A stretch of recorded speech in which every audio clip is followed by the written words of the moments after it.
Hey everyone, I hope you're having a great day so far. Today we're going to be reading in Matthew chapter 5, verse 16. Now this comes from one of my favorite passages in the Bible, and it's known as the Sermon on the Mount. And essentially this is Jesus preaching a sermon. You know, it's not just him teaching his disciples, it's actually his disciples and a large crowd of people there where he's preaching and he's teaching on some different truths and topics of what it looks like to be a Christian and to be a Christ follower. So we're going to pick up in actually verse 14. We're going to skip back a little bit to kind of set the stage a little bit for verse 16. So verse 14 he says, "You are the light of the world. A city set on a hill cannot be hidden, nor do people light a lamp and put it under a basket, but on a stand, and it gives light to all in the house."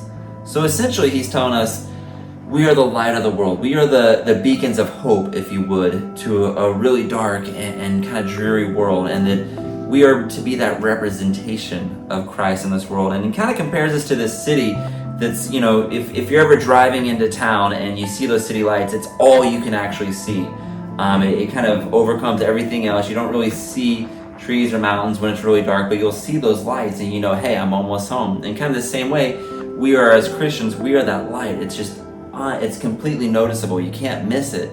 And then furthermore, he says that, you know, if you are this light, you're never going to take a light and put a basket over it. You're not going to cover it or hide it. No, rather, you're going to put it in the middle of the room, up on a stand, and you're going to let it light up that whole room and bring light to everyone. So that's kind of the setup that he's giving us, saying that we are the light of the world. And then he kind of tells us how to do that. And that's where we're going to find in our verse of the day, verse 16. He says, "In the same way, let your light shine before others, so that they may see your good works and give glory to your Father who is in heaven." And I love that because he gives us instruction. He doesn't just tell us that, hey, you're this light and that everybody's going to see you and you're my representation. Here you go. No, he actually gives us instruction on how to share that light. And the way we share that light is through good works, is through doing things that God puts on our heart to bless others, to be generous, to show kindness, to show love. And that may be something, like I said the other week, as small as putting an extra few bucks on a tip to a barista or to a waiter, or it might be something like helping somebody fix their vehicle or change their oil or help them do a project at their house. I don't know, like that's kind of between you and God and where he leads your heart and gives you instruction to do. But I encourage everyone to be obedient to that. Something that Pastor Brian once told me back in December when we were doing the whole Christmas light parade thing where you drive through it and see all the Christmas lights at ACF. I volunteered to go dress up like a snowman and dance around on the street holding a sign that says, "Hey, come check out the lights." And it was a lot of fun, and I really enjoyed it. And I'll never forget, Brian was out there with me, and we were just kind of being silly and goofing around. And he said, you know, you never know what step you're going to be in somebody's salvation journey, and their journey to coming to Christ.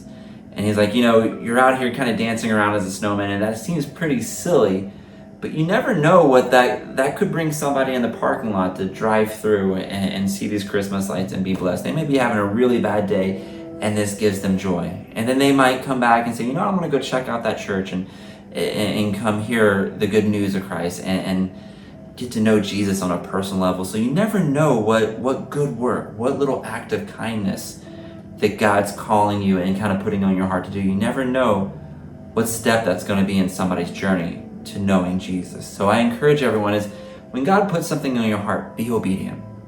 And that's between you and him. I don't know what that actual good work is, but I do know that we are called to be obedient. And you never know. You never know how big that could be and impactful that could be to somebody on their journey towards Christ. So I love you guys. I hope you have a great rest of the day, and I encourage you, go be obedient, go do some good, and see God work in some pretty magnificent ways.